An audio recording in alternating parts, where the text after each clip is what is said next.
Shavua Tov. This is Motzei Shabbat, Parshat VaYigash, 5776. This morning, we read the very dramatic moment when Joseph reveals his identity to his brothers.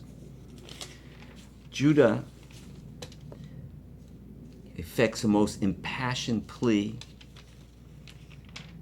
begging Yosef to release his brother Binyamin, and that he would himself take his place, and he couldn't bear to go back to his father without Binyamin.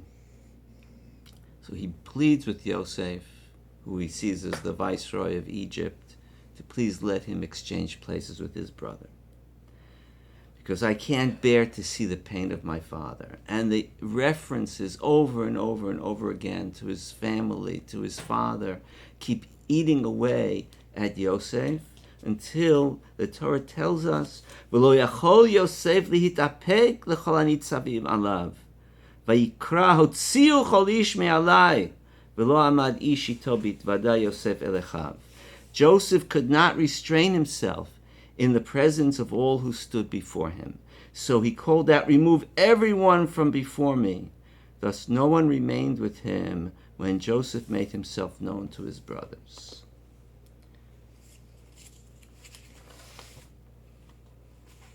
So what was it that bothered Yosef that he had to get rid of everybody from the room?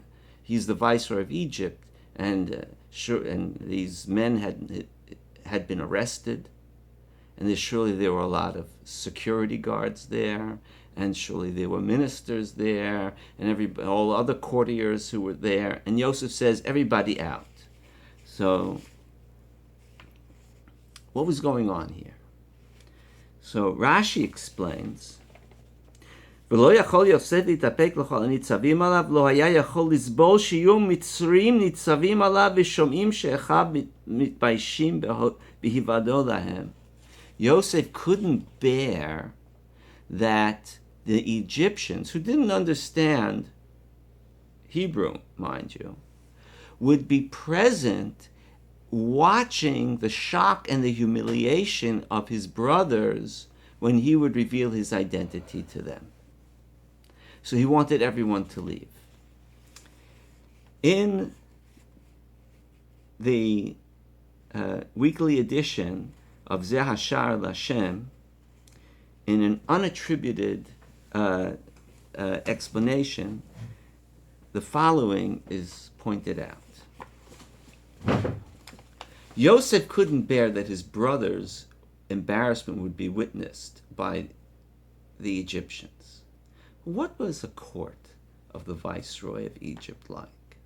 So do you think that Joseph snapped his fingers and poof, everybody was out and everybody's gone? Didn't work that way. When people leave the presence of the king, they leave in a pecking order. So each person who was there had to make his exit, bow to the king, walk backwards, exit. And so all of this is happening. Meanwhile, it says Yosef couldn't restrain himself anymore, and that he's still restraining himself. As 1, 2, maybe a dozen, maybe a couple of dozen courtiers and security guards make their way out of the room. Meanwhile, Yosef is having incredible restraint. And when they're all out and the doors are closed, he bursts forth with his confession, his revelation. So let us just look at what Yosef went through, how much self-discipline he exercised in order not to embarrass his brothers.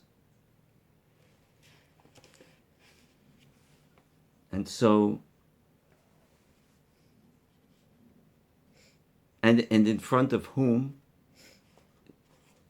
these After all, these were pagans. These were no people of character, nowhere near that of his brothers, and they wouldn't really necessarily even understand that Yosef was meticulous about even the slightest unnecessary embarrassment for his brothers.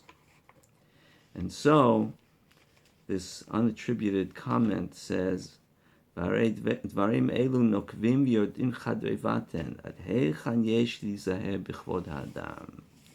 You should take a lesson from Yosef how meticulous, how careful we should be not to embarrass another person. And as I read this, I have much regret about any and every situation in which I embarrassed someone. And I hope that the study of this Torah is an atonement for that, and a credit to the merit of those who suffered and have been embarrassed, that inspire us to be more careful. Shavua Tov. המבדיל בין קודש